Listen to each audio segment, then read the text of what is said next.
So a warm hello and welcome to everybody here in this breakout session. And I'm Barbara. I'm here to support you and to facilitate this breakout sessions, the two sessions. Great that you're all here. And I don't know, I'm so fascinated by everything that I've seen so far and find all these keynotes and everything so interesting and mind-opening to me. So I hope it's the same for you. And I'm really quite excited. Firstly, I'm excited because it's my first session facilitation that I'm doing in this Larnaca-Conference. Thank you for that. Back, in the back and so, and second, I'm quite excited to have Gitta and Tom here in this session as the panelists. And when I heard you say, it's really what you, both of you, really sort of you try to come down to the very individual contribution that is needed. You said, for you, Tom, it's dialogue. For you, Gitta, it's experience. We need experience without experience, or experience is the teacher. And you already have put your questions. I mean, when I understand that right, it was the question from Gitta is, how can we bring people together locally and globally? Yeah, and knowing that experience is the lasting teacher. So how can we make this happen, even on a small scale? And Larnaca is, of course, one of this. And Tom, when I got you right, you had two questions. The one is, have we forgotten who we are and who are we? Who are we and how do we get to know this again? And how does my personal role as a human affect this whole topic? So that it's really, it always needs the responsibility and the doing. And like like Dixon said, you have to do something. It's not just talking about it. You have to, go and join and do something. Yeah. So with this, I would like to open the discussion, and maybe because we are not such a big group, that we have a very short introduction, that you just briefly say who you are and what's your interest here. You all have seen Gitta and Tom, but there are Jan and Dominik and Mike and Heike. So maybe you just briefly introduce yourself. Well, then I'll make it quick. My name is Dominik, and I'm just here for answering or get an answer on 4 questions from Tom. Thank you. Heike. Hello together. My name is Heike Abt, and I work as an intercultural psychologist since years. And I'm very interested in all the topics I've already heard, and very emotional because I still don't know how to get all these in practice. And I'm very curious about your opinions on that. Thank you. Then I have Mike and Jan. Okay, yes. I think we can discuss. I have a solution. I'm really excited to discuss it.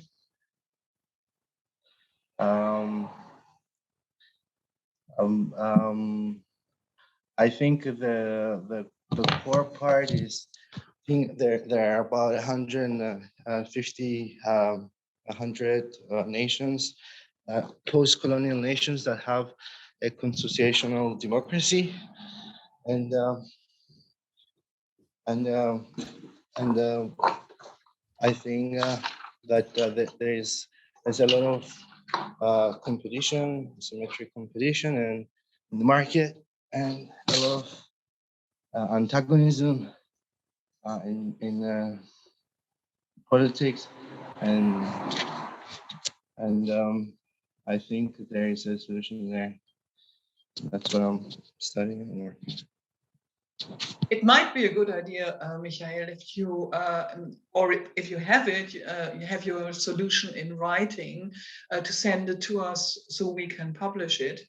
And when you want to present it here, maybe wait 1-2 minutes, just say briefly from where you are coming, and then Jan can say from where he is coming, Julian and Ibrahim El Magari too, and then we can start the conversation. Okay. Yes. So I'm from Limassol. It's in the Mediterranean. And yes, I'm Michael. Okay, Thank you. Hey, my name is Jan. Running the Conscious Leadership Academy, dealing with leaders, organizations, culture changes, transformations, all these sorts of things. So was quite interested in the debate we just had in the panel. Mhm. thank you. And welcome, Julian. Yes, hello. My name is Julian. I'm from Romania, from Constanța, near the Black Sea.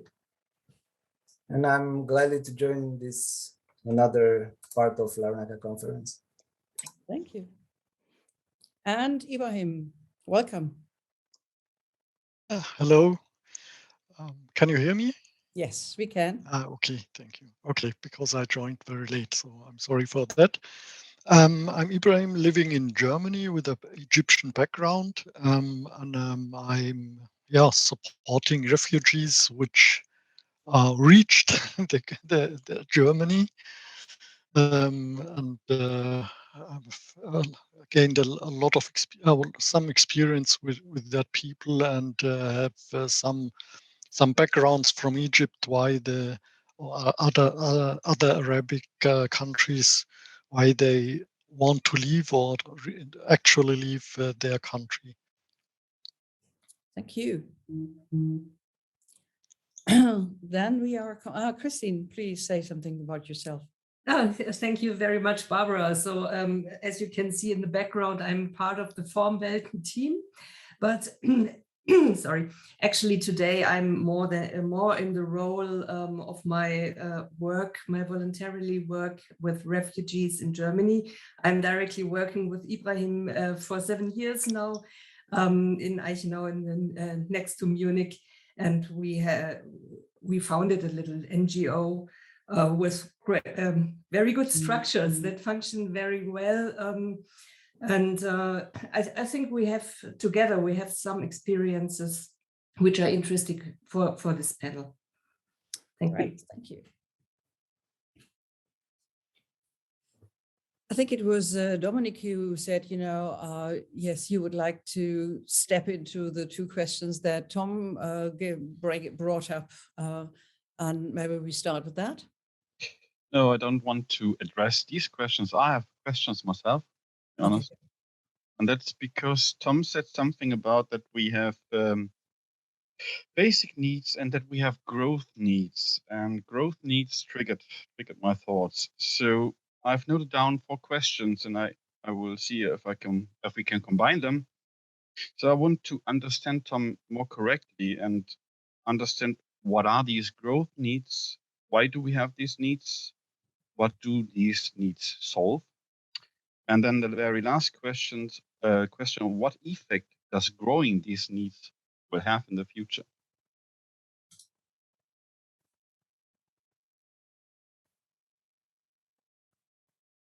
Dominik, just very briefly, the second question, can you say that again? Yeah, that was, why do we have these needs? The growth needs? Yep, the growth. Okay, great. Yeah. And you know what? I can start this and then we can see what others' perspective is. And frankly, what's your perspective on this? For me, the work I do really is based on a lot of work that is done by Richard Barrett on values. And in the work that I do, especially with cultural change, there's a couple of foundational premises. And one of them is this, that in the Maslow hierarchy, you will see that the lower half of the hierarchy is based on me needs. It's centered on the individual. It's survival, it's relationships.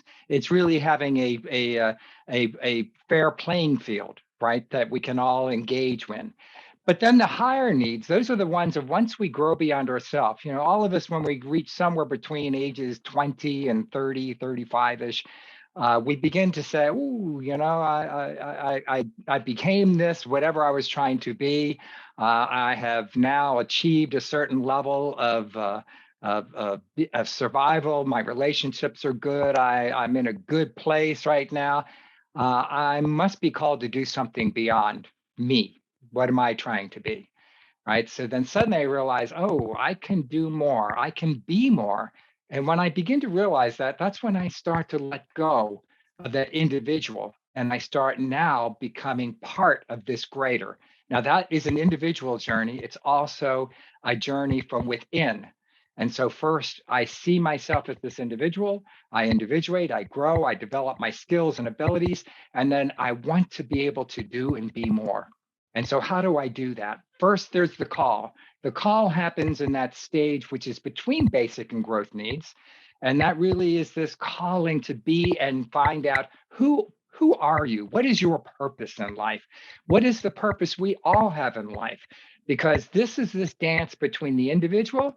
I see myself as this individual, or I see myself as this really at the long further end, totally integrated into a life force. I see myself as there, not even just as humans anymore, even beyond that, it's consciousness at that point. But you're asking about this transition, and I'm very vitally interested in this because in the work that I do, I really see clearly most leaders are on their hero's journey. And they do not understand that the hero's journey, by its very nature, is a me journey. I am the great leader. I am going to make these changes in the world. I will make this happen. I alone can fix it, right? That's the me journey. Now, those leaders that begin to mature and self-actualize, which is our natural human state, as Maslow articulated, begin to start to look at, okay, what's the higher purpose? How do I become this authentic servant leader? And you're going to find in the literature, they go right from this hero's journey to boom, all of this work that you now do after this has to be selfless. But they don't really talk much, which is great at your question. What does that look like in that middle of the journey? Okay, I've done this. I've achieved who I wanted to be. I've already got my certifications. I've already got my footprint in my community of practice. Now I want to be able to do more. So what does that look like? Well, here's what it looks like on its simplest level. It's a whole different set of values. Now it's about my connectedness to something beyond me. It's about my higher purpose. It's about bonding and meeting with other people who are also in the same work, and not just people who see like you, but people who don't see like you, because you really want to be able to understand fundamentally, you cannot be more than your individual without others. So you need to connect with them very deeply. And how do you do that? Well, that's first on its simplest level, you get to know these people. You immerse yourself. You, as we say here, you show up. You get into dialogue. So it starts with this first, I come together with others. I become part of this more collective consciousness. We have this internal cohesion, and then it begins to start to focus on making a difference. What is the difference we, now it's the we are making? What's that difference, right? Then I can begin to let go of me. And I step into this we space where I can truly then represent the collective consciousness.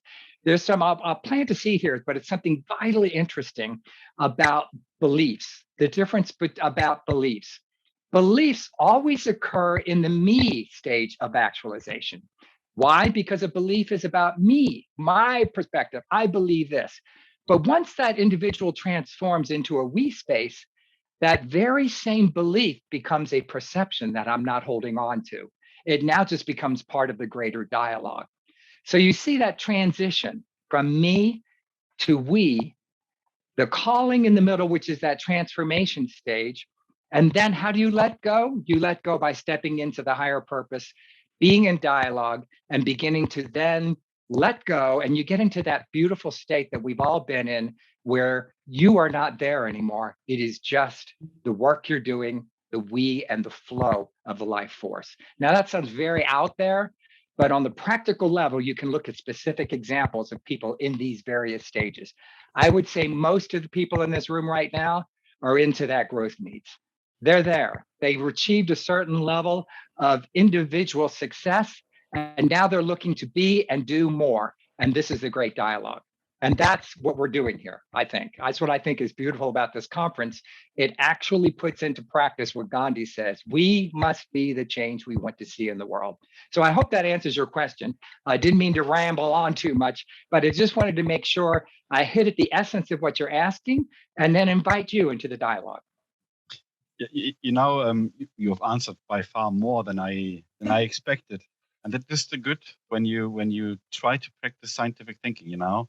Because I had an falsifiable hypothesis that you will talk about a different kind of growth than I expected it to be. So what I get out of you're talking about personal development, seeing something higher in that. But I thought growth. Oh, I'm so sick about hearing about growth. And that is because I'm thinking of economics. So thank you. Interesting from a perspective of German system thinkers is that we are talking now about the post-heroic era. Yeah, that relates to that in a good way. And another idea comes from Harald Welzer, a German philosopher who today said, no, I think it was yesterday, that we do not have to talk about growth any longer. We have to switch when it comes to materialistic growth. 1 second. We should switch to consumption, to the growth of consumption and not to the growth of wealth, etc. And then the whole thing looks and has a completely different vibe. If I might switch in, I have a question for Ibrahim El Malgari. Do I pronounce your name correctly, Malgari? Ibrahim, are you still there? Yeah, it's okay. Okay, it's okay. Yep. You did it completely wrong, but it's okay. I think the relevant part, what Tom just said, is then you stop talking about and go out there and doing something, which made me a little bit smile, Tom, because you said it with a lot of words. To me, the question that's growing up here in me is, how does this relate to you? You are working with refugees, you are experienced in work with refugees. I think they do not think a lot about this sort of growth, and I do not think that they think a lot about it is about me. It is just about survival, about losing friends and family and so on. So tell us, what can we do?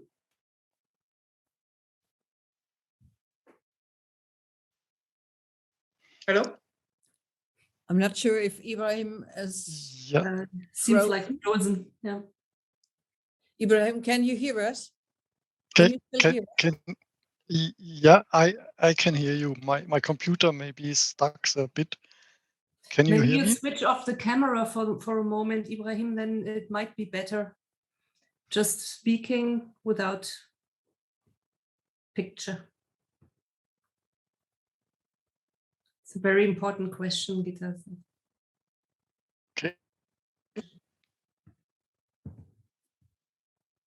Okay, can you hear me better now? Looks good, sounds good, yes, thank you. So what do you need from us? Okay, so yeah, growth is very interesting. But as you mentioned, we have refugees here just arrived to Germany, and they have to arrive at first. So they have to learn the German. They have to find themselves in the society, and after this they can start to grow. Some of them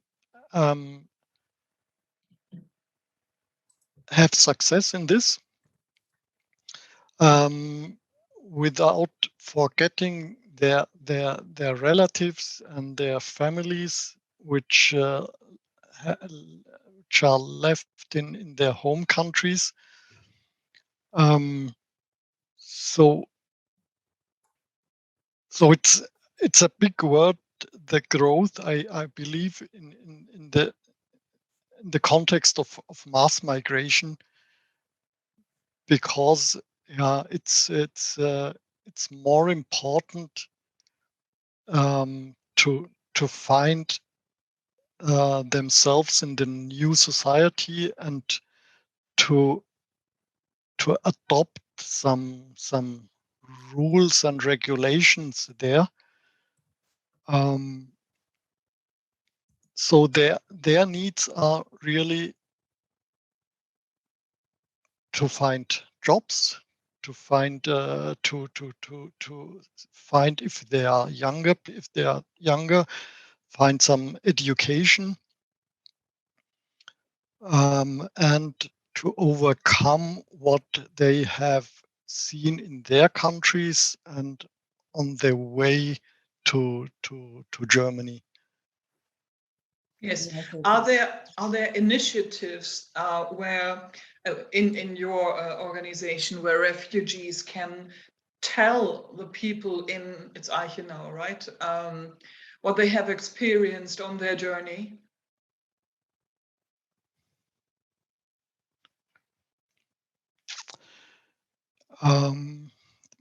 No, not really. And it's very often they cannot talk about that, and would not like to talk about that because it's something traumatic, and it doesn't happen very often that we hear about their what they experienced during their journey. But we have some cases which really need help from psychologists, for example, to overcome their what they have experienced and to continue living here in Germany. Heike just says she's. Are you volunteering, Heike? Well, I used to be volunteering, but in my intercultural work, I had a lot to do with refugees and refugee work. And I completely agree with Ibrahim and wanted to point out that you ask what they would need, refugees in Germany. And I would consume they need trust in the country, so that they could trust that they get human rights treatment here. And this is quite difficult in some places, and they need healing. And these are the first two steps, I guess, so that they can come into the situation of the growth needs and to find a creative way to interact with the German society, with the language and everything. The first thing is security and healing. Thank you. Well, I have another question. I'm sorry for putting myself up here, but there's another question rising here. You talk about healing, and I think many people have a very hierarchical thinking when it comes to healing. They do it from top down and not on eyesight. I think it's a typical German, and often, I must say, I'm so sorry, Tom, often a problem, especially in spiritual communities. Yeah, so Heike and Ibrahim, again, what can we do?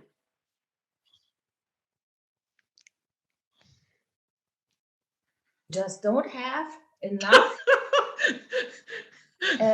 We should have more specialized medical psychologists who are able to provide help and healing. If people want to go with them in different languages with special anti-racism perspectives, because a lot of people get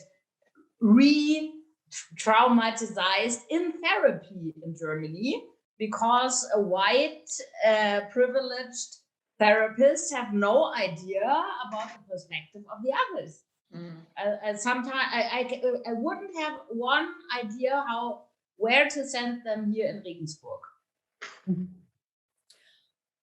Yeah, I'm a facilitator here, but in Berlin, we have a lot of initiatives that work with refugees, and some of them are really beautiful. For example, there are storytellers that come from England and Ireland, because that's the island of the storytellers, and they work with the youths to tell their stories, and this is in public, and then we go into dialogue, and these have been the most beautiful exchanges that we have, and they have audience, and they can express themselves with the help of these storytellers. And this is just one, or we have what's it called, godparenthood, so that you have people who really spend their time with one kid or one youth and accompany them and help them, guide them, and give them a little trust and security. But it takes a lot of work from the people who engage themselves, because it takes a lot of time, and healing takes time, and to build trust takes time. So I really, it's so admirable to see the people who who involve themselves, like you as well, Christine. Did you see that Julian has asked some questions, I think especially for Tom Henry, in the chat? Yes, I see them now that you tell me. And you also see Mike has sent something. Yes. I'd like to intervene while you're talking. Yeah. From Julian, I'll just read it out.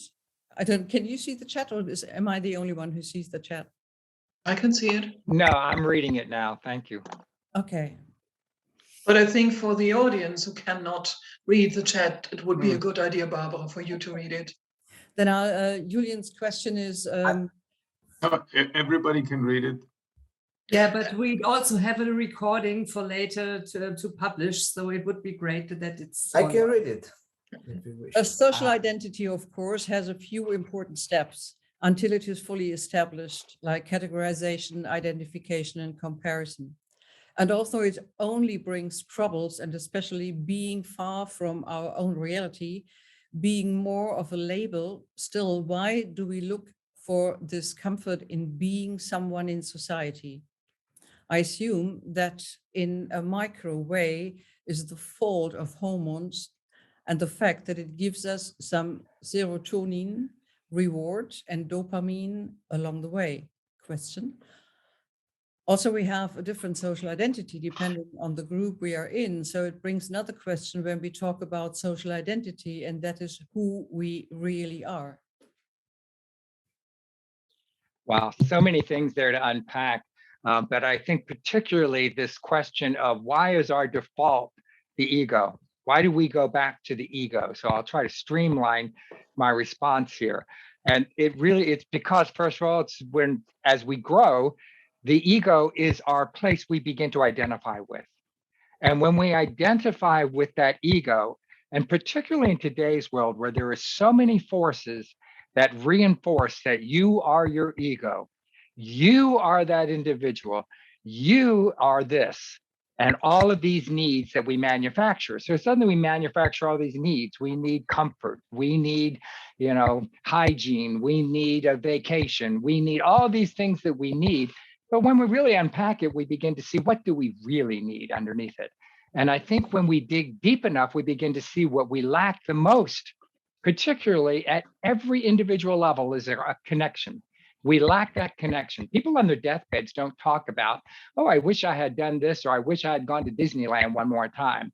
They really always default almost primarily to this, I wish I had made better connections in my life when I was there. I wish I had taken more opportunity to be with, fill in the blank, any of them. But when we connect at a deep level with even just one other person, that does begin to open up in the consciousness our connection to way beyond just that one other person. Now, on a tactical level, I think it is interesting, particularly you're hitting in here when you talk about dopamine, serotonin, and all of these other things. It does brush up against addictions. And we, particularly in the modern world today, have created so many addictions that we now put into the environment we're living in, where we become addicted to Facebook, we become addicted to substances, we become addicted to food, we become addicted to giving ourselves entertainment. And then there's so much noise, it's very difficult to see through it. And so the only way you can do this, people don't change, individuals change. So if you look inwardly to yourself, when you change, indeed the world does change, because then when you show up, things are different when you show up because you are different and you affect that. Now, this sounds very, out there in the ethos. On a practical level, you've got people coming across borders. What does that mean on a practical level? What it means is that people know enough at this point, they're informed enough, and they're connected enough that they see that what's needed is, I need to show up there. I need to be there to help, or I need to go and help on the back end. It starts with volunteerism, but it really does begin more with this transformation of each individual. And my question then becomes, how do we create an environment where individuals can do what they want to do? They want to become actualized. They want to connect with other people. What are those platforms? This environment, I think the Larnaca Conference is indeed modeling that. We are the change we want to see in the world, but this also means locally. We've got to go back to our local levels and show up in our local communities, because this then becomes the quantum effect, that when I change, when my community changes, indeed the entire world will change, because we now see our connectedness to each other. So every connection we make becomes very fast, very efficient, and then you can see a change occur in the world. But this is the spark. This is that one candle that lights the whole. Right? Very difficult, but on a tactical level, it's like the Buddhists say, chop wood, carry water. You show up in your communities, what is needed, and you provide it then. Not tomorrow, not yesterday, but right now. What do we need to do now? Thank you. Thank you. Thank you. And So I'd like to share a very personal remark from Mike or Michael from the perspective of a refugee. And he says, I'm a refugee from Famagusta. My dad was there only an hour or two from my house, and I can't go there. So this is the everyday reality of the basic needs. Thank you. And this really touches the hearts when we share some experiences we made. What we are faced with is the day-to-day handling from all the papers, from the politics, to fill in this formula and fill out that, and to get along with all the bureaucracy in Germany. That needs really a lot of support from voluntary work. Thanks. Michael, can you hear me? Yes, I'm here, and I can hear you. Thank you. Famagusta, is this Cyprus? Yes, that's in the Larnaca district. And you are in the Larnaca district. So your father is in northern Cyprus. Limassol district. I'm in southern point of Cyprus. Yes, and your father is in the northern. It's in the Turkish side of Cyprus, right? It's next to. It's just when you go to Larnaca. Yeah. You can see the fence. Yes. Yes, I've seen it. And that's when you go to Famagusta. Yes, and there is no border you can cross to see your father. No, I am in Limassol now. Yeah. Yes, but you understand there is like a United Nations military army there, like a big zone with that what used to be, and there's a lot of mines there still. I think, like even for the ones that were the palm bombs being dropped, like when my father was moving out of his place, like just an hour or two from here. Yes. Can you reach your father on, for example, Zoom or some other? There are people that what we call in Cyprus in Greek, in Greek language, englovismeni. It means they live in, how do I say, they cannot, they never left, so they cannot, they're really under occupation, as if they're in a what's that word? They're just prisoners in the villages. Yes, thank you. Can you reach your father on the phone or on the internet? And my father left. The Famagusta is the ghost city. Yeah. So it's a ghost city because its inhabitants when refugees. So my father, he had to come to Limassol when it was. Okay, thank you. I thought you were separated from your father. No, yes. So I was born in the 90s, and this happened in 74. Yeah. So I'm second generation. Yes. I mean, yes. still Yes. alive. He lives 5 minutes from my house. So. That is good to hear. Thank you. Yeah. I'm relieved to hear that. And the problem is, like, when you have that military service is compulsory here in Cyprus. I don't think that's the case in places where there is peace, actually. So there is still an occupation here, and there's not there's the Cypriot conflict. It's not resolved. I mean, there's still tanks and military here since the invasion, and there's it's not there's United Nations a buffer zone, and I mean, yes. The issue with security, like you cannot have like psychological security, you cannot grow, you cannot become who you are, you cannot self-actualize if there is an issue of security. I mean, yes, of course, like social identity is something that we are, we show reverence, in some situations, towards too, because it's something, I think it's a holy part, or a sacramental part of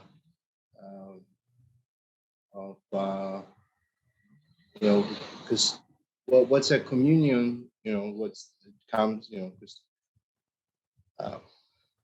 you have lost the materialistic connection to your own past.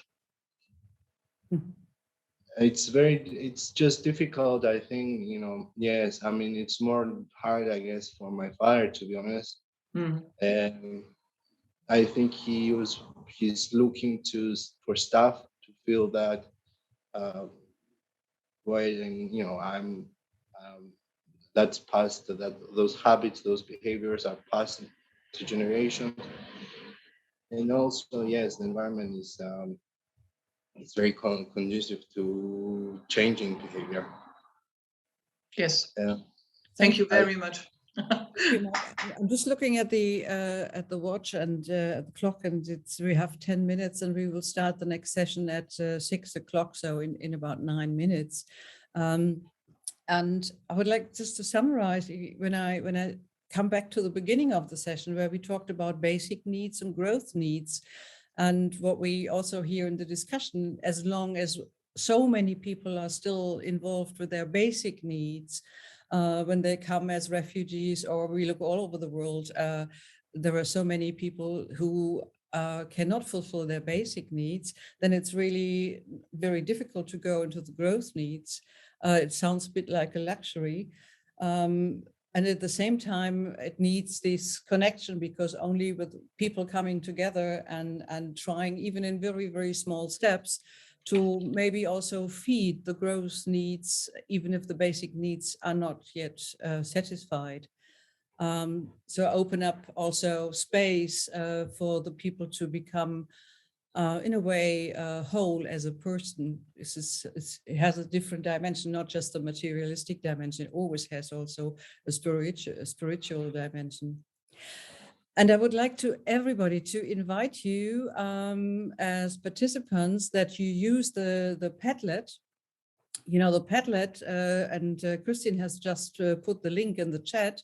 On the Padlet, you can put yourself with your photograph, with your CV, whatever you would like to talk about yourself, just and also your projects and LinkedIn and all social media addresses where people can connect with each other, where people can find you. And please use this Padlet, because it's a fantastic idea, sort of to document all these participations. Yeah, and to go on to build this social sculpture and work together and connect and talk to each other.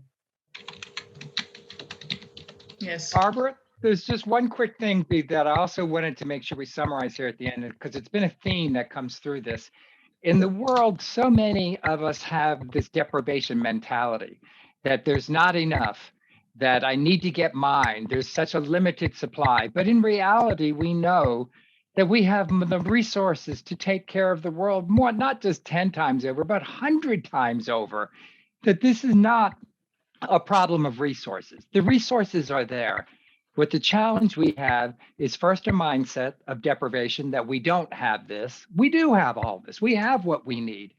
What we don't have is what I think Dixon was also challenging us, the willingness. Why are we not willing to take on this work? And that, again, is a question that each individual has to ponder.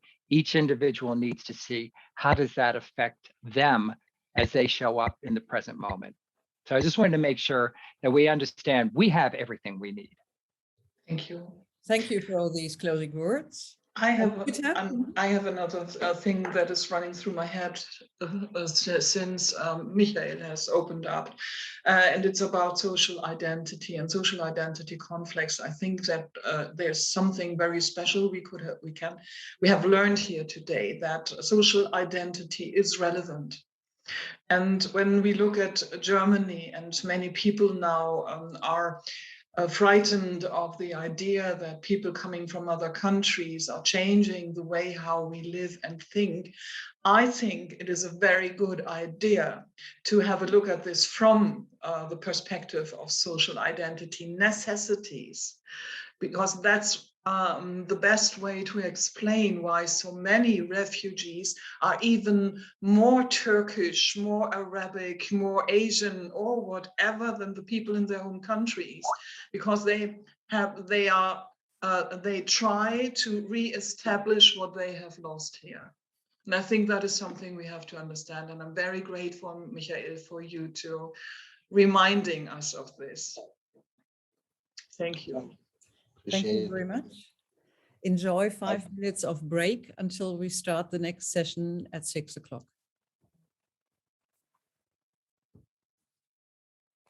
Gitta, this is such an important structure to work within that you're stepping into. And not only do I commend you, you know, I will do everything I can to support it, but I guess the question becomes, how do we help this now become even more connected and get even more? Again, it is diversity, diversity, diversity. How do we get every continent? How do we get all consciousness united into a structure we can work within? And then all those beautiful substructures. With patience. I do this for over 30 years, and patience is the key.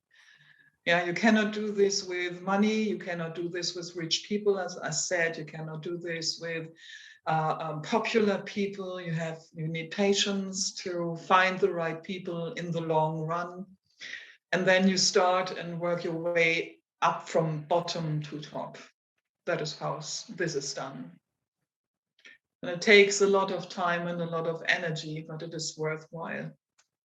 You're role modeling that metaphor, you know, that all change, and, you know, don't ever doubt what one person can do. Thank you. Because indeed, all change begins with one person. It does. So thank you, and yes, I share those tears with you. Tears of joy. I think it's beautiful. Thank you. Thanks. Yes, I'm a turtle. A turtle. Ah. I move slowly, and I always carry my house with me. So a fast thinker and slow mover. Okay. Yeah, I learned a lot over these years, and almost every time I met a person who already was successful, I met a person that has led opportunity to get a lot of his or her better half. Yeah, that's something you learn in the long run, and it's a hard lesson. But if you do not know that, you are one of the victims of opportunism, of corruption, which is everywhere in our societies. And that is something that has, it was a painful understanding to me that it is everywhere. Even as said, Tom, in spiritual communities, I see this even more often than in others. Yeah, the moment they talk about we, they mean our we, and not your we. Yeah, we mean us. We are the better spiritual people here. We know everything. We know how the universe works, etc. And that instantly leaves the rest of the world out. So I thought about ideology-free work, and that is something almost impossible, yeah, to do. Yeah. It's the dark side of that we, which is the tribalism. Yes. And when we use the forces of me in a tribal way, Yes. it becomes even more egregious. I Yes. totally hear you. Yeah, there's a spiritual leader in the integral community, a great philosopher, who once told me, I have found my tribe and we know what to do. And I said, okay, what's with all the others who do not know what to do? Well, they will learn or they will fall down. And it brought me to tears to hear this from such an enlightened person, to do not understand that we need the barbaric self of everybody on this planet. So we should keep our fingers out of the psyches of the others. Yeah, we should keep our distance and show respect. And that is something many spiritual people think they have, and they do not have, and they do not actually. Yeah, they mean well, and they do a lot of harm. Actually, that's something that I learned from you, Gitta, and it forever changed me in my perception of these kind of tribes. Actually, when 10 years ago, I really tried to look for, I don't know, one kind of community where I could live with my little family, because I don't like living in little families. Yes. But I couldn't find one that wasn't like with either one guru or a very different kind of way than I lived. And so I just gave it up. So it's I completely know what you mean. I think that's very hard to find interconnecting tribes, maybe. I don't know how to call it. The first thing you have to do is to give the other as much space as you can. And then you even have to step 5 meters further back. Yeah, so let the other shine and see who he or she really is, and give space to development, to change, and even to conflict. It's all important and part of who we are. And many people do not understand what I'm talking about. When I say this, many even feel offended. Yeah, but it's pure love when you have a deeper look at it, to let the other just be who he or she is, even if this is insulting and confronting and sometimes even painful. Yeah, as long as no democratic law is hurt, everything is okay. And the philosopher I was talking about, I told him I want the barbaric self of the other, and he didn't talk to me for over 2 years. When I addressed him again and said, let's continue our discussion. And he said, again, you are the greater one of the two of us, because I never would have done that. Yeah, because I understood that you are right with what you are saying, and that even hurt me more. And I say, okay, bro, I know the feeling. No problem. Yeah, but that's the very idea of Larnaca-Conferences. We start with few people, we work our way up, we look for friends, we connect. And there's another thing I really love about jazz, for example. Many musicians, when you look at influencers on YouTube, there's something they do I have never seen any single organization designer on this planet doing. They are connecting their own customers with other musicians, with other influencers. That is something I find really impressive. And I think we should stop with this. Gitta, I think what you're saying is really important, and it's about that space. And something about that space that's really interesting, and the research validates this, is people not only need safety, physical safety, but they need psychological safety. And this is what you're talking about. The idea that people can show up authentically as who they are and not only be respected, but have and work with individuals who understand that that demon, if you want to call it, that is within comes either at the aggregate level, or if it doesn't show up there, it will show up in your leaders a lot of times, and then it arises within them and it's right back again. Yes. And you're constantly changing. This is why we need that diversity, because we help each other call that out, own it, and move beyond it. But we cannot do it as an individual. We have to do it as a collective. Absolutely. With the psychological safety, with the research, that's the one characteristics of all high-performing teams, is that they have psychological safety. Yes. That's the only one that unifies all successful teams. They have psychological safety.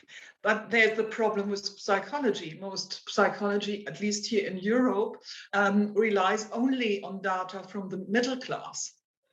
Yeah, they know next to nothing about migration. They know next to nothing about people who have experienced homelessness, for example, which is important. That's why when I look for functional perspectives and ideas, I look at social workers and not at psychologists, not even at organization counselors, etc., because also them mostly know next to nothing about that. I have experienced a long period in my life dealing with hunger, dealing with the danger of losing my home. So I know a lot about crisis. Many other people do not.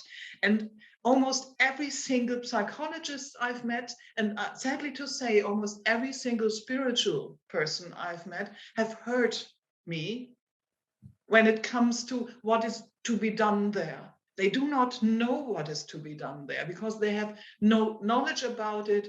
They have to learn, they have to sit back, and they have to learn to listen. Yeah, what is going on there. And that's something most of them do not do. There have been 2 psychologists, for example, who told me, yes, you have been traumatized. We now have to tell you what you have to do. They told you? They told me. I sat there, my head was blushing red. Yeah, I got totally emotional and said, back off. Yeah, get your dirty feet out of my consciousness. Yeah, and they never talked to me again. Of course not, but it is a herding of a border. Every single one in need needs. Yeah, that you do not walk into his or her psychological space. You do not do that. And that's, I mean, it really gives this sort of link to for the 3 of you that came here for the second session. And the first session, we talked a lot about, you know, the difference between basic needs and growth needs, and the experience that many of people who help refugees in Germany, at least, that they have so much to do with the basic needs, the bureaucracy, and so that for the growth need, that also is important for a person to show up, to be seen. There is not much space, not much energy left for that angle. And then we had examples of somebody who talked a little bit about his story, and then Gitta mentioned that social identity is relevant. Yeah, you need to have a social identity before you can overcome ego and dissolve into space. and Yeah. and so it's important to accept that also. Yes. I have one thing which came on my mind already in the panel stream, but also in the other breakout we touched it, but the time was over, so I bring it here. Tom, you said we've forgotten who we are, and it immediately triggered me in thinking about, did we really forget it, or are we better than ever right now? Because we have all the drama right now, we have all this chaos, and everything looks so messed up, yeah, because the systems are so highly intercorrelated and stuff like that. But maybe we are at least in the best time ever. That's the other perspective. So we've not forgotten it. We've never been there. So That's we have very interesting. Go ahead, Marcus. Finish your thought. We have to make this step, so not a regression, because this is the other thing I watched, for example, in the COVID pandemic. Yeah, we did some regression under pressure and not moving forward in evaluating a species and consciousness and stuff like that. So maybe we are it's not perfect. It's far away from being fine, but maybe it's the best time we have. Oh, God love you, Marcus. You're quoting Dickens here. It was the best of times. It was the worst of times. You are hitting, though, on something really important to this discussion. There are those in the consciousness communities and those of us who work in change and transformation that really do see and acknowledge that at this time in the world, we have probably more than 5% of the world population that is operating now at a little higher level of consciousness into some of these growth needs. And we've not had that before, because all the cultures that came before us were so bogged down in war and deprivation and real basic needs not being met, yet alone these growth needs. But that we have on this planet now, with the resources that have been given to us or provided by the universe, we have this enough so that over 5% of us now can be moving further up that Maslow's hierarchy. And to your point, perhaps this is the best of times because we now have more people close to full actualization on the planet. We did not have that before. And what does that mean in terms of how we can go forward now? Because we now have something we never had before, right? So I think you bring up a great point. Let me play the advocate's devil here again, or the devil's advocate. That's how it is.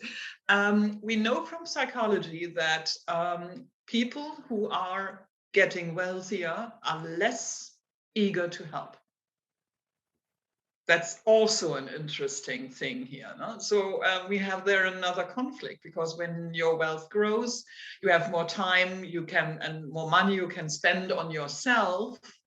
Yeah, and that contributes to not looking at other people any longer. I think that the need to help others, no, it's better expressed.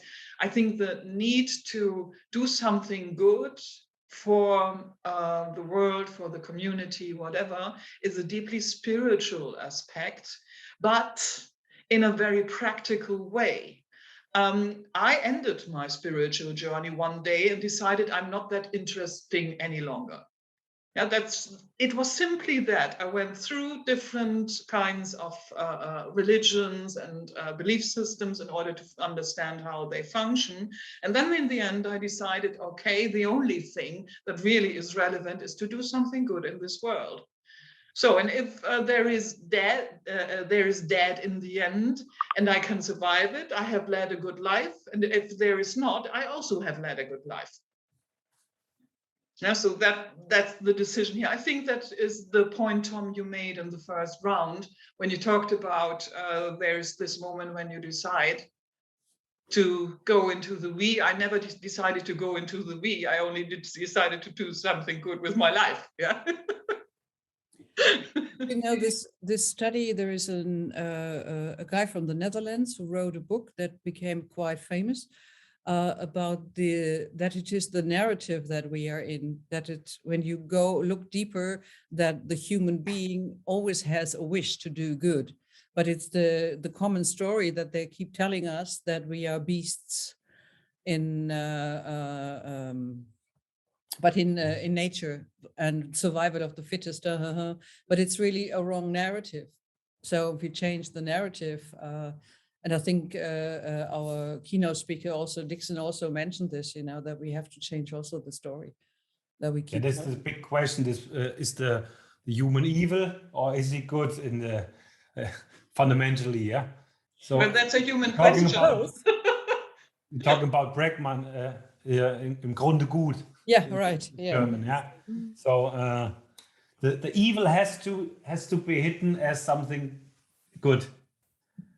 So that was one sentence in this book, which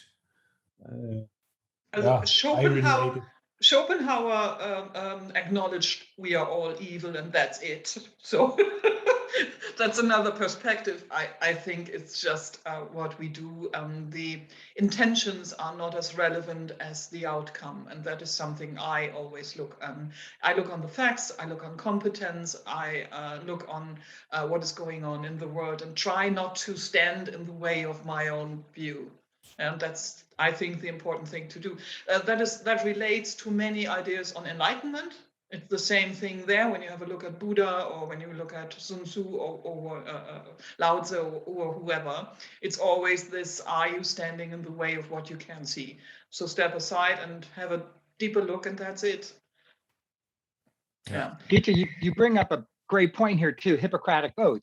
First, do no harm. Let's do no harm first. Then beyond that, the simple formula is this, and I have been sharing this with a lot of people. It's really simple, but it's true. In the balance, most people lead lives where they do good things and they do bad things. But in the simple formula, if when you meet the ending of your life, if you have done more good than bad, mathematically, that means we're on a trajectory of success. Yes. We just need to get more people who have done more good, meaning, again, good is contextual.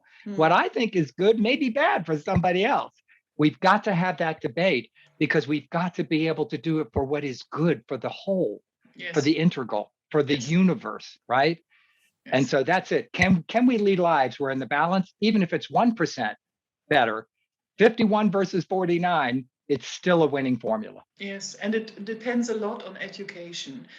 If you have problems with logical thinking, if you have problems with rational and critical analysis, you will have problems to see if what you are doing really will have a good outcome or not.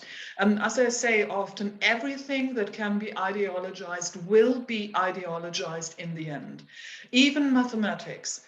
And when we know that, the question we have to ask here in Larnaca-Conferences, also when it comes to what can we do in context of mass migration, etc., we have to ask ourselves, what will be the long-term outcome of what we are doing here under this and that and so on circumstances. We had to play these play them out in our minds, see how they will work out. We need a lot of knowledge about history. I always say this: people believe in love and empathy and trust, which are good values, but every single time in history, they have been ideologized and have become something fundamentally evil. Every time. So when we rely on, I call them soft values, we are already on the path to hell. Yeah, that is not what we have to do. We have for the first time the chance to connect on the internet on a global scale. And what we have to do now is we have to play the antithesis. What have we not done in the past? We have not helped ourselves and other people to see things through, to do really critical thinking. The greatest freedom we have is the freedom to criticize ourselves. That is something fundamentally, I think. And we have to analyze what we are doing now has been done in the past and have been shattering whatever we wanted to do, led to World War, etc. Many ideas that led to World War have been lovely. Yeah, have been wonderful, and we are doing this again. So I think education plays an important role, global education, and at best done as we try to achieve it with FORMWELT Online, with the chance for everybody to join in, independent of what ideology the people are believing in, what country they are coming from, and so on. Oh, so sorry to see that Matthias has left us.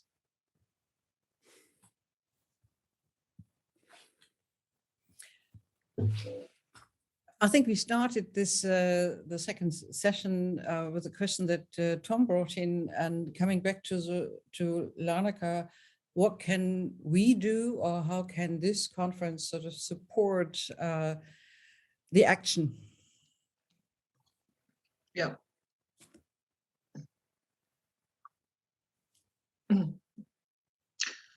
I think what we can do is first come together. That's the first step.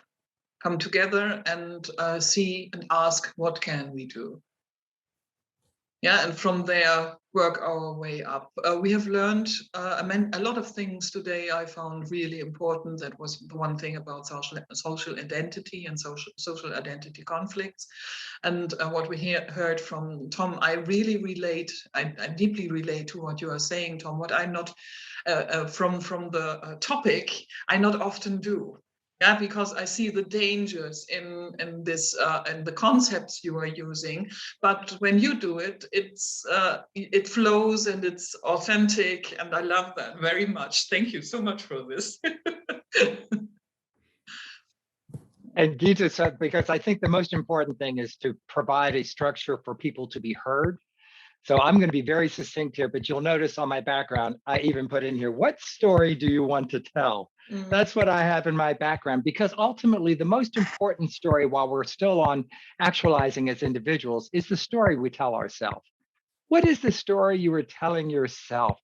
Are you being heard? Can we hear you? Because once you can articulate that clearly and be heard, then you can start to begin to move beyond that story to the greater story.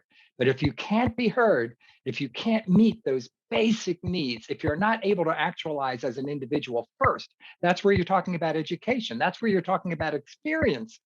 You cannot then step into this larger space and let go of that. And the only way to let go of that is for you to hear your story coming from somebody else. And then you immediately see that connection. And we won't hear that story if we don't provide this type of forum. Yeah. So thank you. Yeah. I think that's a very good point. I heard that when I was listening to somebody talking about trauma experiences and to deal with them. And this guy mentioned something that it's just important. Sometimes it's just a start to have somebody witness your story. Just listen to the story and just, I heard you, I hear you suffered, and I'm here. And that's actually the starting point. And that was so profound that just being a witness sometimes is enough to start somewhere. I found that very profound. I love the sometimes part. I totally agree. But we heard in the earlier that many refugees do not want to tell what they have experienced to other people because it's painful. They do not wish to share it. And I can say from personal experience that I'm very open about what I have experienced, but I do not let people often in, just because most people who say that they have to listen are not honest. They love to be the ones who listen, and that is something completely different than listening.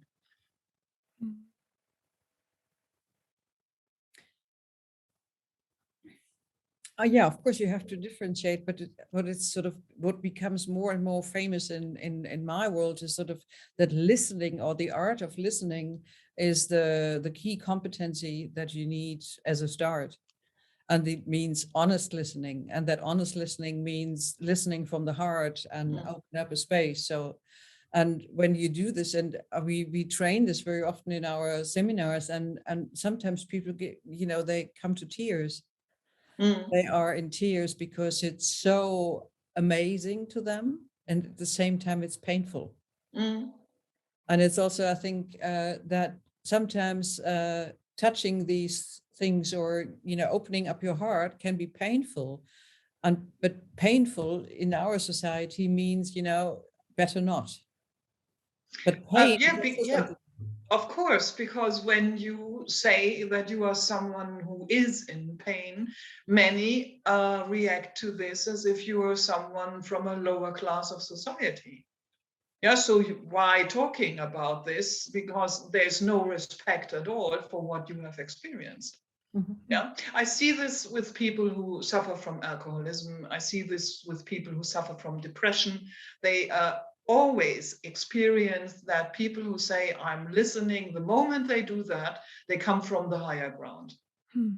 Yeah, that is not something you wish to have at all put at top of what you already are dealing with. Mm-hmm. Yeah, absolutely right. So you learn not to talk about it and save yourself and heal yourself and do your own thing, yeah, and keep distance to other people. That is totally normal, and I find it quite understandable. There is in the background also this pain avoidance that this group is now talking about, that from where I sit, it looks to me and it acts very much like willful ignorance. We do not want to see it, because when we see it, this is that quote that I quoted from Thich Nhat Hanh, which is, when we see the truth, we suffer when we see it. But if we don't suffer, we're not really seeing it. We don't see it. And so that becomes an avoidance and this willful ignorance to not see because it's painful for us. And the bottom line that we don't understand is, because we actually are connected, in reality, we are a connected consciousness. When the other suffers, I suffer as well, either through willful ignorance or through actually facing it. Yes. The ultimate choice becomes that moment of willingness. Do I step into it or not? Yes. I think that, sorry, Gitta, is it okay? Of course. What I noticed is that that's why many people just can't look at homeless people on the street, because if you really look, and last time, Marcus already heard the story, I was just at a traffic light and there was this guy who was poor and asking for money. That was the first time in Düsseldorf that happened to me, that at a traffic light somebody approaches you. And I just looked him in the eye. I had to cry afterwards for 10 minutes. And I was like, what's wrong with you? And because I saw his pain and I really looked at him, and I didn't have money with me. So I was like, oh God, I can't at least help him with some money. So if you really look, it's really painful. And I think most people just don't want to go there, because you're not the same person afterwards if you really look. Yes. Yes, that's right. That's correct. I worked a long time voluntarily and helped people in Hartz IV. This is the German welfare system. And there I so often experienced boundary violating behavior from those people who were the helpers. It was heartbreaking to see that, what's going on there. And that is, of course, it's part of the human psychology, human nature, to protect yourself when what is going on there, by being the one who decides what the person in need needs. But the only one who can tell you what he or she needs is the person in need. Also from experience from building up the company we are building here in FORMWELT and Larnaca, I so often have seen boundary violating behavior. It's almost the rule. When you start with this, the people you meet, most of them are violating your boundaries. They know better for you what you have to do. Yeah, and they are ignorant, and they keep the distance, and they give you advice which you have thought through 20 years ago and seen that they do not work. It's normal. It's totally normal. And also normal are those people who are successful in life, are completely ignorant what is going on there. Yeah, they're bullshitting their way through the world. It's painful to see that, but the more crisis experience a person has, the more people understand how people function. Yeah, and as I've seen so many shattered, by this experience, also people with high complexity management skills. Yeah, intelligent people are a minority in society, and in our society, they are often outcasts. And Gitta, on a practical level, we need to introduce here about empathy and compassion. You know, even before being heard, there's empathy and compassion, and before being heard, there's being seen. So like in San Francisco, you know, I've lived in San Francisco for 12, 13 years. A large part of it, I was actually living right in the city, right in between the shopping district and what they call the Tenderloin Mission, which is the most economically deprived area, which is the most amount of violence and street people and really difficult people just basically trying to survive in a city like San Francisco. But what ends up happening is exactly what you're saying. The affluent don't even make eye contact with the people because they don't even want to see them, because they're afraid if they see them, they will then have to engage with them, because that's where it begins. Then if they have empathy and compassion, but it's very different. You know, when I walk the streets, I actually see people, and yes, maybe I do or don't have money. Maybe I do give or maybe I don't give in that moment. But at that moment, I want to make sure that individual knows I see them. They are a human being. I empathize, I have compassion with them, but more importantly, I'm not going to tell them what to do. I'm just going to validate their right to survive and then show them what I can in terms of compassion, empathy. And in some cases, you can actually show real love just by accepting where they are, who they are in that moment, and what you can or cannot do. And Yes. that will cut through because they will see what you can or cannot do at the same time. And that validates their right to exist, which is much more important than giving them money. Yes and no.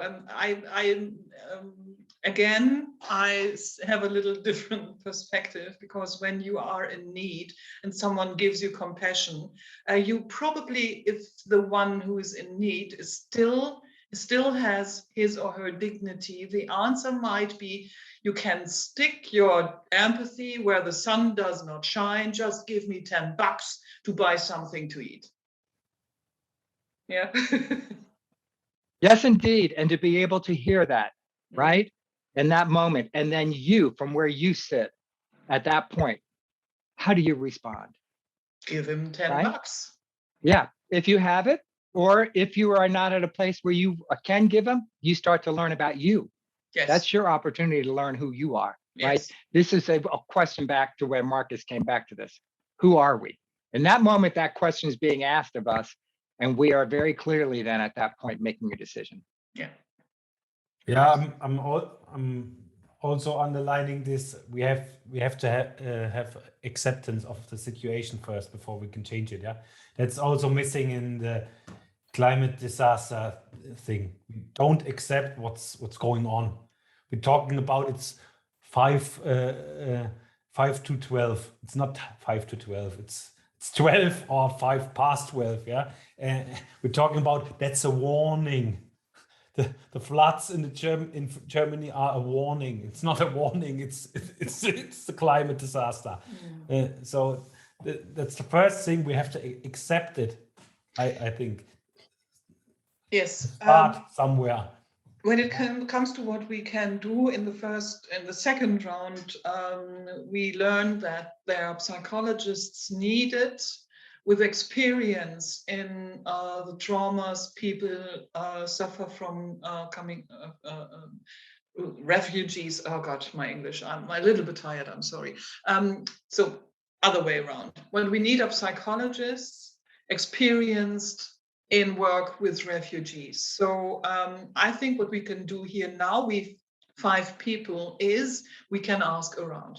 We can ask our peers, our community, our friends and colleagues, do you know any psychologists ready to help, and dig in, and then we can make them, can bring them in contact with Christine Eisfeld and her organization. Yeah, so that is something we can do here. I will do this definitely. I will tomorrow put it out in the social media and everywhere, so people can get help. I think that's an important step. That's another part of the Larnaca-Conference, becoming practical. Yeah, I think, Barbara, you know a lot of people working in this field. Yeah, I mean, and a lot of people already do a lot. Yes, we need more. Yeah. Yeah. Yeah.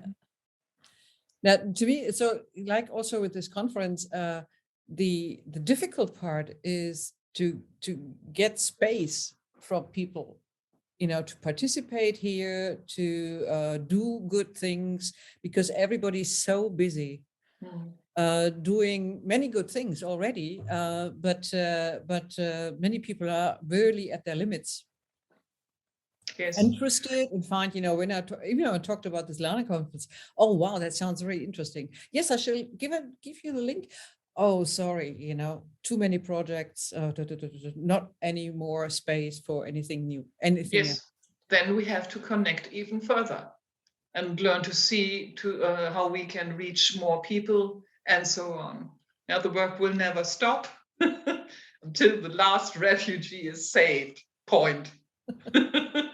But you have to connect them where they are, yeah, and that's the challenge, I would say. As Tom said, it's about storytelling. I guess I'm with Tom there, and that's also one thing I think about is this. We always tell those negative stories right now.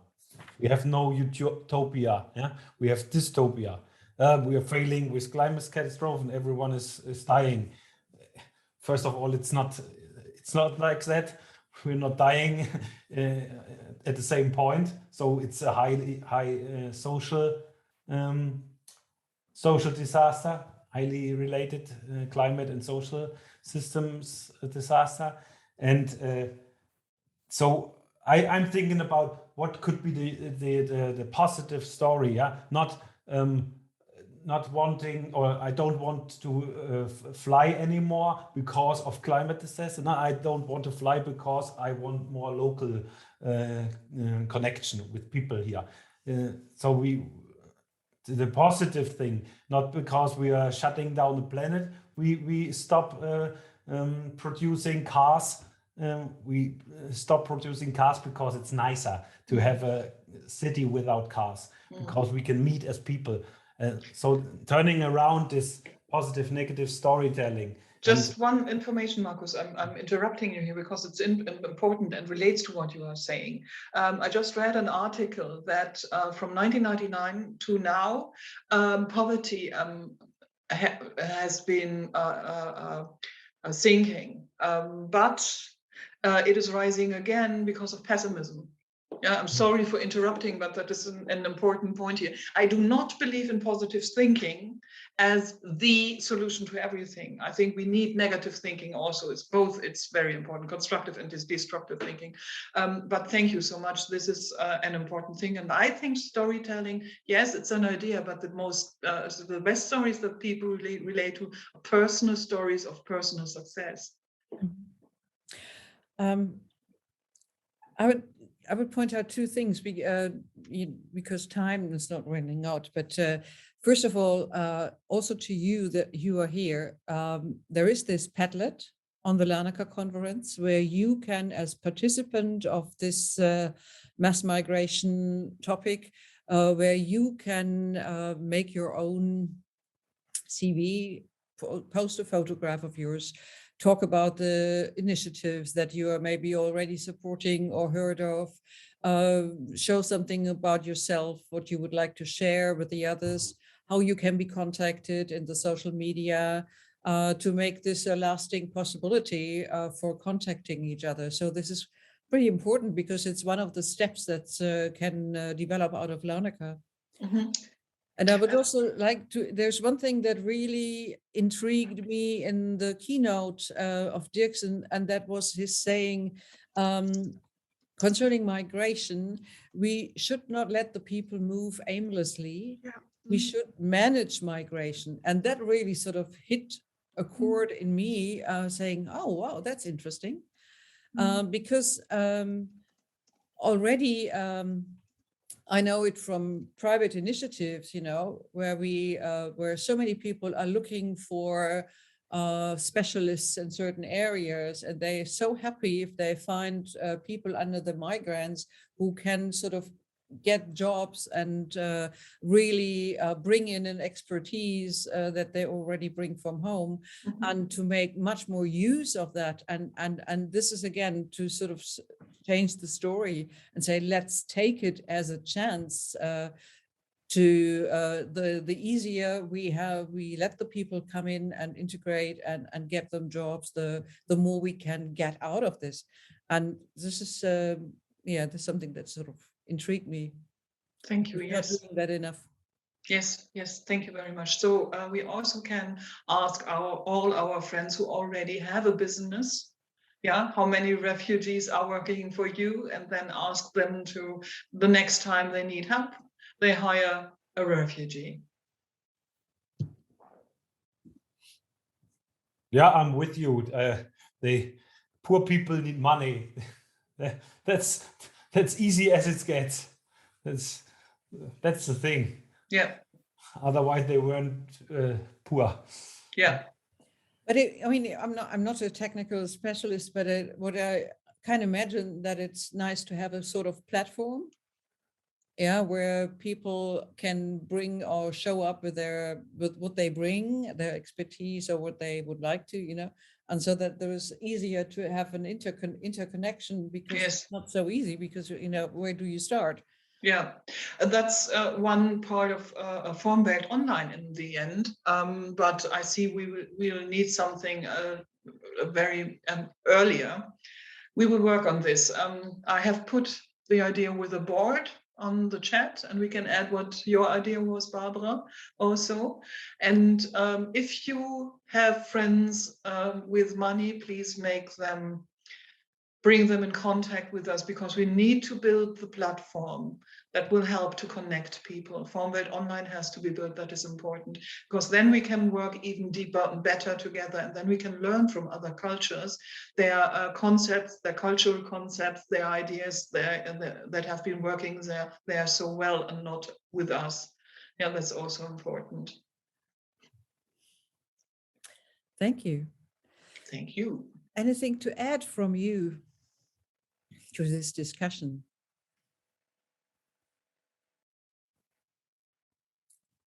Anything that sort of resonates? To me, this is what I wanted to achieve with Larnaca-Conferences. I now see that the idea is working. The first 2 conferences were a little bit theoretically for my taste. I love to do the work. To go and talk and learn, and then find things we can do to help, find things to do to make this world a better place for everybody. And that is something I think we have started right now. That makes me very, very happy to see that. So thank you. I was just going to very briefly add, that yes, from a practical point of view, we must have these structures for people to step into. In the work I do in my life, in corporations, and also in our communities, is I find that when you build a structure that has a sense of fair play, people want to participate. They will participate, and they will step into this. But Gitta does bring up a really interesting point that we are starting to embark on as humans. Not only the desire for this connection, but the necessity of having the diversity of expression. We must hold those 2 opposite views together and make sense of them. That is, I believe, Einstein's definition of genius. You must be able to have this. And if you don't have this, you've got groupthink and you've got tribalism. And that is even more egregious than a self-centered ego. We really need to begin to hold these 2 opposite views, but then every view in between, and make sense of it. That's the great dialogue. Thank you for helping create this structure. Thanks. And Gitta, as you mentioned, I think it's so important just to bring people together and start from there. Last year, I took part in the Gaia journey from the Presencing Institute. I'm not into all what they do, but that was really a great thing. For 3 months, you were joining with people, and sometimes you had 7,000 people joining on Zoom, but you had little breakout sessions and you met people there. And I'm still meeting some of these guys every 3 weeks, right? So it's, and this is a global connection. Is one lady from Singapore, the other one from Alaska. Yes. And it's just, it brings me so much joy just to see them and to talk things and to understand what's happening on their end. And that's the beginning, right? I feel very connected. Right. That's a super important point. This acting out of this feeling of abundance. Yeah. Yeah, exactly. Not of the feeling of losing something. That's what I'm trying to always connecting to people without thinking what is in it for me. This thing, and it comes back. It does. I'm highly convinced about this. In some point it comes back, even if it's not the next day, but sometimes it will. And I guess that's also one thing we can do: connect the people without out of this abundance. Yeah, this feeling of abundance. When I was 10 years old, I had a letter friend in Paris. I learned more about France and Paris and the people living there from these letters than in all these years having French and history lessons in school. Yeah, so that is one of the ideas behind the idea of the Larnaca-Conferences. Yeah, that's exchange letters. Thanks for that, Gitta. Yeah, great. What I take with me is really this, I think it was Gitta who just said, it's so important to give space, to give people space and let the others shine. Yeah. And I've been I think about a year now, I'm trying to do this at least once a day on purpose. So to do it, if I go into a supermarket or wherever I go, that I have at least one meeting or one exchange with another person where I give that person the feeling, I give you space and I let you shine and you're great. And this has really made a shift in my life. Thank you. Yes, I do the same, especially in supermarkets. I love to talk to people there. And so often they meet me some weeks later in the streets. You again, how lovely to see you. It's wonderful. Yeah, it's this idea of the universe and the stars. Stars, when they come too near, they fall into each other and burn. But when you have the distance and the space between them, they can shine and do not harm each other. Okay. You know, Gitta, this brings up another really interesting point from a neuroscience point of view, too, that right now there are people working on, that we tend to think in the past that we are these intellectual beings. We are these thinking beings that have emotions. But what we're finding in neuroscience is that it's the other way. We really are these emotional beings that think. And then what you're talking about here in the supermarket, it's where you're meeting people where they are and you become the witness. You witness them, and that's one of the most powerful things you can do, because as Maya Angelou said, people will forget what you say, they'll forget what you do, but they will never forget how you made them feel. Yeah, this is the real transformation. Yeah. And you Americans actually are very good at that, because that always happens to me at New York when I was still going there, when I worked there. And the people at the street like, wow, your hair looks wonderful. Or you've made your hair, your fingers nice, right? These little things, I was like, wow. And you feel so, I don't know, it's just nice, right? And that never happens in Germany usually. And when I come back from America, I usually start doing that. And people are like, oh, it's just nice. We should meet in the supermarket. I will tell you how lovely your hair looks. It was just nice, right? It's it is. It is. Okay. Yeah, I think. Yeah. Any closing remarks for this session? I'm just completely happy. Right. Right. Thanks for providing the room for that, Gitta, and Barbara. Thank you. Thank you. And as I like to say, thank you all for showing up, and thank you for hosting and facilitating here, Barbara.